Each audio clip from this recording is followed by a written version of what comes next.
শোনাই না, গাড়ির ব্রেক ফেল হয়ে গেছে, এখন আমি কি করব? তুমি এক কাজ করো, গাড়ি দিকে লেবে যাও। হাসান, আমি তোমাকে ছেড়ে লাভবো না, আমি তোমাকে ছেড়ে পালাবো না। আরে ব্যাপারটা বোঝার চেষ্টা করো, গাড়ির ব্রেক ফেল হয়ে গেছে, তুমি এক কাজ করে গাড়িতে লেবে যাও। না হাসান, তুমিও চলো আমার সাথে, আমি না হলে লাভবো না। না শোনাই না, বলছি তুমি লেবে যাও, আমার কিছু হবে না, আমি দেখে নিচ্ছি। তুমি যাও, গাড়ির গেটটা খুলে দিচ্ছি, যাও আস্তে আস্তে লেবে যাও খালা। ঠিক আছে, আমি নেমে যাচ্ছি, তুমিও পালাবে। আল্লাহ আমার স্বামীকে বাঁচিয়ে দিও। ইয়া, ও মা,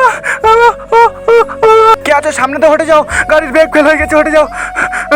আল্লাহ আমাকে বাঁচিয়ে নাও, আমার স্ত্রী যেন বেঁচে থাকে। আরে হাসান কই? হাসান, হাসান তুমি কই? আল্লাহ আমার শোনাই না যেন ভালো থাকে। হাসান তোমার কি হলো? গাড়ি থেমে গেছে, তুমি কথা বলছো না। মাঠে এবার আলুটা বসিয়ে দিতে হবে।